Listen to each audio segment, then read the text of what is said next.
इसको बनाने की विधि ये है कि पहले तो हमें बेड बनाना होता है। जमीन को समतल करके उसका थोड़ा ढलान देके और फिर उसके ऊपर पन्नी बिछा दो। अच्छा। साइडों में बाउंड्री पे ईंटें लगा दो। हाँ। चौड़ाई हमारी लगभग फिक्स होती है 3.5 से 4 फीट की। जी। और लंबाई हम अपने एरिया के हिसाब से कितनी भी रख सकते हैं, अच्छा। लेके 10 फीट से 2000 फीट तक भी रख सकते हैं। लेकिन हमने अपने प्लांट में 35 फीट की लंबाई और 4 फीट की चौड़ाई रखी है। फिर इसके अंदर हम गोबर डाल के और उसको ठंडा करते हैं। जी। जब तक उसमें से बिल्कुल मीथेन गैस और उसकी गर्मी ना निकल जाए तो उसमें केंचुए नहीं छोड़ने हैं। अच्छा। जब वो मीथेन गैस निकल जाए और उसमें से गर्मी पूरी खत्म हो जाए, गोबर ठंडा हो जाए, उसमें फिर केंचुए डाल के उसको ढक देना है। अच्छा। उसके बाद लगातार 60 दिन तक रेगुलर हमारा पानी चलता है। हाँ। डेली हमको इतना पानी देना होता है कि अगर हम गोबर को मुट्ठी में। नमस्कार दोस्तों, आज हम पहुंचे हैं कन्हैया ऑर्गेनिक जो फार्म है अपना, जो जैविक खाद बना रहे, केचुआ खाद। और अभी भाई से जानेंगे। तो भाई अपना क्या नाम है? नमस्कार जी, मेरा नाम चेतन यादव, गांव जमालपुर, तहसील कोट कासिम, जिला अलवर। तो ये भाई ने अपना छोटा सा परिचय दिया। और इसी के साथ साथ तो भाई कब से काम स्टार्ट किया आपने? सर ये हमने काम लगभग 1.5 साल पहले स्टार्ट किया था। अच्छा। शुरुआत में हमने यहाँ जो आप पीछे जगह देख रहे हैं, यहाँ पे हमने 6 बेड लगाए हुए थे। जी। फिर उसको बढ़ाते बढ़ाते अब हम लगभग 1.5 साल हो गए हमको काम करते हुए। अच्छा। अब हम 100+ बेड पे काम कर रहे हैं। हाँ। तो काफ़ी अच्छा आउटपुट निकला आपका ये। जी सर। तो आपने कौन सी नस्ल के केचुए रख रखे हैं? हमारे पास आइसिनिया फेटिडा ब्रीड है, जो कि ऑस्ट्रेलिया से इंपोर्ट हुई थी इंडिया के अंदर लगभग 40-50 साल पहले। हाँ। इसका जो ओरिजिन है वो अफ्रीका का है। हाँ। अच्छा। तो भाई ये अभी मैं जानना चाहूँगा कि अभी कोई खाद लेने के लिए इच्छुक हो तो ये तैयार है आपकी? व्यूअर्स, ये भाई के बैग का साइज है, इसके साथ साथ ये कैटलॉग है, इसको देखें एक बार। कन्हैया ऑर्गेनिक के नाम से है और इसमें विशेष जो इनकी पहचान है ये स्वच्छ भारत जो लगा रखा है।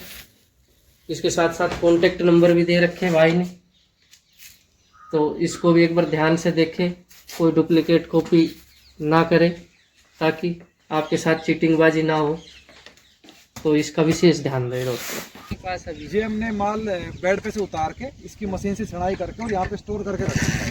अब जैसे बुआई का समय आएगा तो किसानों की हमारे पास डिमांड आएगी, फिर उनको हम बैग में पैक करके और फिर यहाँ से किसानों को सप्लाई करवाते हैं। तो कन्हैया ऑर्गेनिक के नाम से आपने बैग तैयार कर रखा है? हाँ, हमने ट्रेडमार्क लेके और बैग प्रिंट करवाए हुए हैं। अच्छा।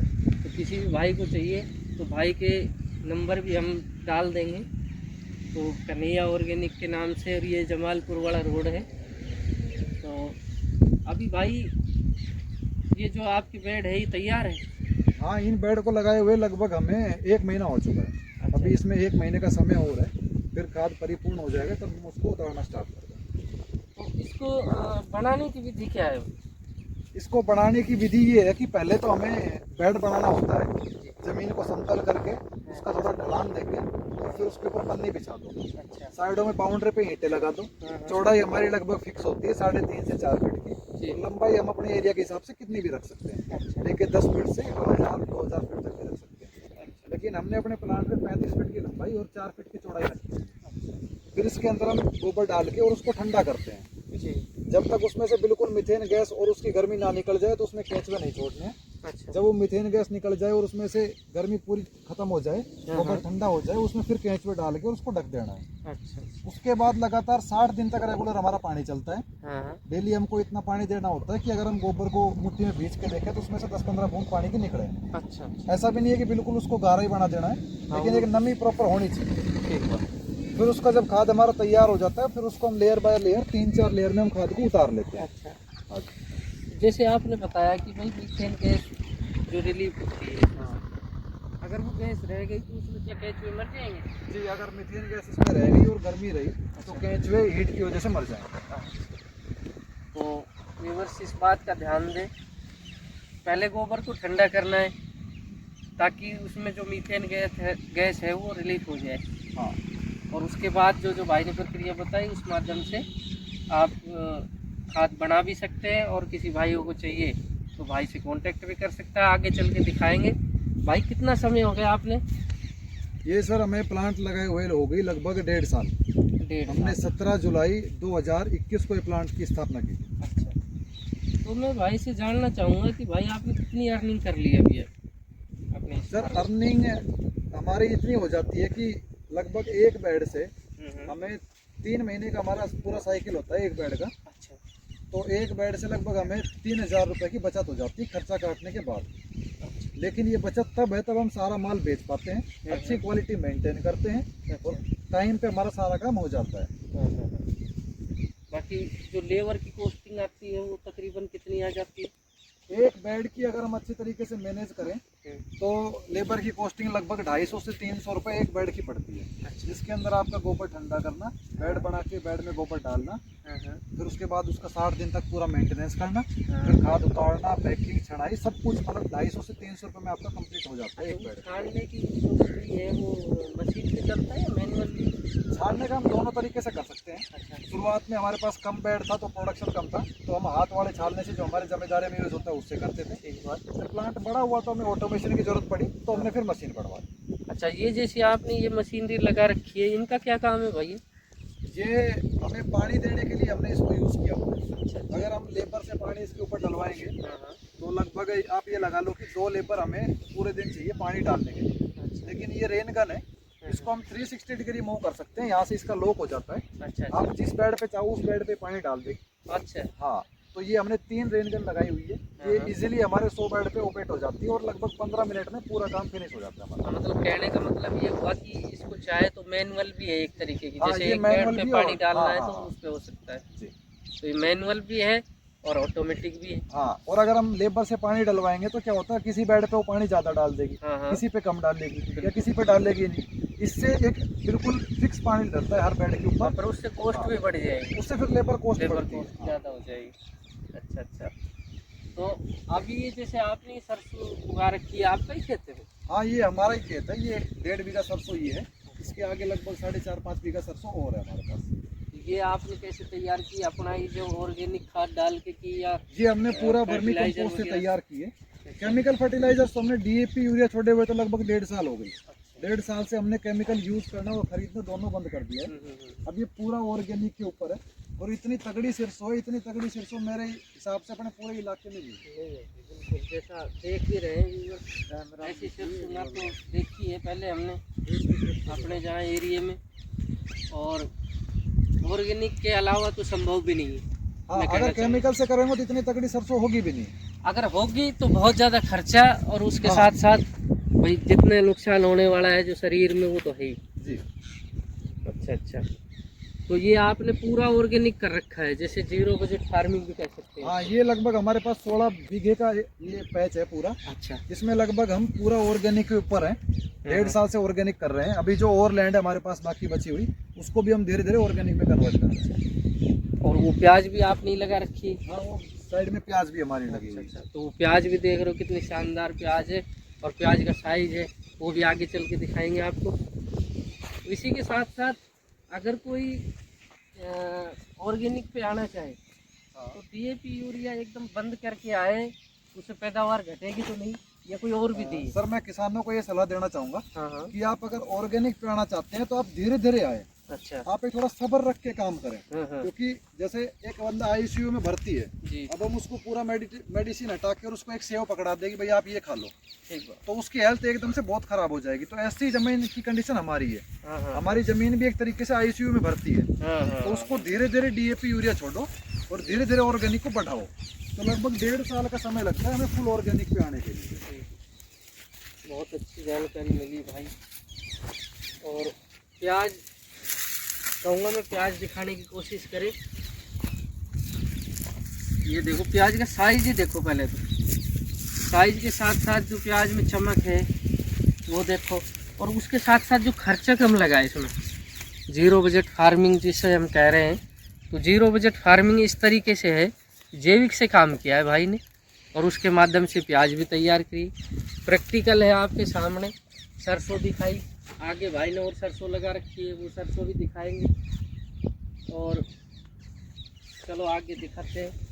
तो भाई जैसे अभी इस बैग का प्राइस क्या रख रखा है आपने? ये सर हमने किसानों के लिए जो इसका रेट है, वैसे तो लगभग नर्सरीज पे और जो बाग में जाता है लगभग 15 से 20 रुपए केजी के आसपास जाता है। जी लेकिन किसानों के लिए हमें किसानों की हालात को मद्देनजर रखते हुए इसका जो रेट है लगभग 7.5 रुपए केजी के हिसाब से रखा हुआ है। तो 40 केजी का हमारा बैग है जो लगभग 300 रुपए का एक बैग पड़ता है। 300 रुपये का पड़ेगा। चलो मतलब ये समझो कि DAP से कई गुना सस्ता। DAP से तो बहुत गुना सस्ता है और DAP से ताकतवर भी बहुत ज़्यादा है। हाँ ताकतवर भी, सस्ते के साथ साथ ताकतवर भी है। मतलब जो अपनी सोइल ख़त्म हुई पड़ी है ना बिल्कुल, उसको अगर बचाना है तो इस माध्यम से बचेगा। जैसे हमने पिछली वीडियो में भी बताया था कि भाई जैविक करो, जैविक कैसे करो। तो जैविक का विकल्प यही है कि केंचुआ खाद है, उसके माध्यम से आप जैविक कर सकते हैं, कम लागत में अच्छा मुनाफा ले सकते हैं। उसी के साथ साथ अगर कोई भाई जैविक का प्लांट भी लगाना चाहता है तो वो भी लगा सकता है। और अभी मैं भाई से ये भी जानना चाहूँगा कि भाई अगर हमारे व्यूअर्स कोई हमारे माध्यम से भी लेना चाहे तो कोई स्पेशल डिस्काउंट रहेगा? सर अगर कोई भी किसान भाई आपका चैनल देख के आता है हमारे पास और वो आपका नाम लेके हमसे खाद खरीदता है तो हम उसको पर बैग 10 रुपये का डिस्काउंट देंगे। तो सिर्फ आपके थ्रू जो आता है उनके लिए है, बाकी हमारा रेट फिक्स रहता है। बहुत अच्छी बात बताई भाई ने। तो व्यूअर्स कोई भाई से अगर लेना चाहे, ये अभी जैसे सोइल तैयार कर रहे हैं, बिजाई से पहले हाँ। इसको डाल लें या पानी के साथ डालें, कैसे डालें? हम इसे बिजाई करने से पहले भी डाल सकते हैं जी। क्योंकि हमें इसको जड़ों के पास रखना है। अच्छा अच्छा। तो बिजाई से पहले डाल दे सबसे बढ़िया है। अगर कोई भाई बिजाई के समय नहीं डाल पाता है जी। क्योंकि बिजाई के समय किसान बहुत जल्दीबाजी में होता है हाँ। तो आप पहले पानी के साथ भी डाल सकते हैं। अच्छा, जैसे हम कोरबा बोलते हैं कि भाई गेहूं का कोरबा निकल रहा हाँ है, उसके साथ भी डाल उसके सकते हैं। साथ भी जैसे यूरिया DAP डालते हैं उसके माध्यम से। हाँ ऐसे ही उसको खेत में छिड़क के और फिर आप पानी दे दो तो बहुत बढ़िया काम अच्छा। करेगा। और जैसे अपन गेहूं बोते हैं तो उसमें भी ये झेलना पड़ता है, मशीन से तो बोएगा नहीं? नहीं मशीन से ये नहीं बोता क्योंकि ये पाउडर की फॉर्म में होता है, जी। चाय पत्ती की तरह होता है, हाँ। कोई दाना नहीं होता इसका। तो व्यूअर्स इस बात का भी ध्यान दे कि मशीन से ना बोए इसको, क्योंकि ये मशीन से निकलेगा नहीं, वो बासरों में लग जाएगा और मशीन से नहीं निकल पाएगा। पर कल नहीं कोई कहे लोग बाग इस तरीके से कि भाई ये तो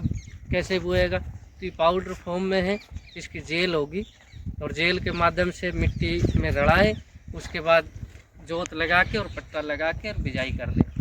अगर कोई भाई नहीं जिस टाइम नहीं घेर पाया तो इसको कोरबे में डालें और पूर्ण रूप से जैविक पे आ जाए। ताकि बताएं एक बार कि किस तरीके से हम बेड को तैयार करें और कौन सी नस्ल का इसमें केंचुआ छोड़ें।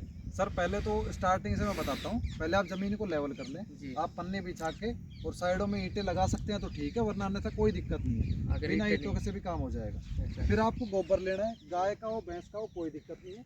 गोबर लेने के बाद आप उसको एक जगह ठंडा करें, ठंडा हम पानी डाल के रोज़ पानी डालें, उसके बाद जब वो ठंडा हो जाए तब उसको बेड में लगाएं। बेड में लगाने के पश्चात उसको 1-2 दिन फिर पानी दें ताकि अगर थोड़ी बहुत गर्मी रहेगी वो भी निकल जाए। गर्मी जब बिल्कुल निकल जाती है उसके बाद आप उसको उसके ऊपर केंचुआ छोड़ दें। जैसे 30 फीट का बेड होता है तो 30 केजी केंचुआ डलता है, अगर 40 फीट का बेड है तो 40 केजी केंचुआ डलता है। केंचुआ डालने के बाद आप उसको ढक दें और उसके ऊपर से एक बार और पानी डाल दें। फिर आप लगातार 60 दिन तक पानी उसके ऊपर रेगुलर चलाएं, डेली 10-15 मिनट उसके ऊपर पानी डालें अगर आप स्प्रिंकलर से डाल रहे हो, वरना 100-150 लीटर के आसपास पानी दें उसके अंदर। फिर लगभग 60 दिन के बाद जब आपका खाद बन के तैयार हो जाता है फिर हम ऊपर से उसको एक एक लेयर करके धीरे धीरे उतारते रहते हैं। तो लगभग 2-3 दिन में हमारा पूरा खाद उतर जाता है और केंचुआ बिल्कुल नीचे चला जाता है हमारा। फिर उस केंचुए का हम दोबारा जो बेड बनाते हैं उसके ऊपर यूज़ करते हैं। अच्छा, ये जैसे मैंने कहीं उसमें देखा है पराली भी डालते हैं इसके अंदर। हाँ इसके ऊपर डाल देते हैं गोबर डालने के बाद। हाँ तो ये पराली की बजाय ये आपने डाल रखा नेट। सर पराली का क्या है कि पराली को भी हम यूज़ कर सकते हैं।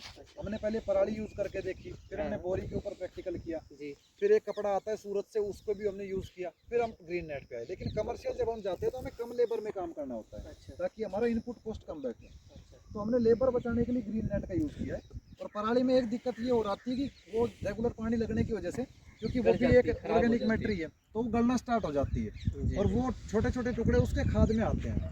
तो लोगों को ये लगता है कि वो कचरा मिला के दे रहे हैं। हाँ, खाद की क्वालिटी अभी खराब हो सकती खाद है। की क्वालिटी भी खराब और दूसरी बात इसमें जो नेट है, ये जो अपनी सूर्य की किरण आती है इनको भी, हाँ इनको भी रोक देता है क्योंकि 75% का नेट है। जी जी जी। बहुत अच्छी बात और बहुत अच्छी जानकारी भाई से मिली। भाई एक बार अपने कॉन्टेक्ट नंबर बताएं। सर मेरा कॉन्टैक्ट नंबर है 95 21 88 64 42। तो ये भाई ने अपने कॉन्टेक्ट नंबर बताए।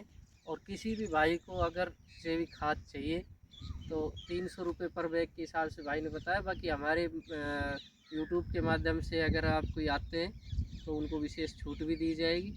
और इसी के साथ भाई आपका भी बहुत बहुत धन्यवाद। धन्यवाद सर और आपका भी। आर मंच परिवार के सभी साथियों का नमस्कार।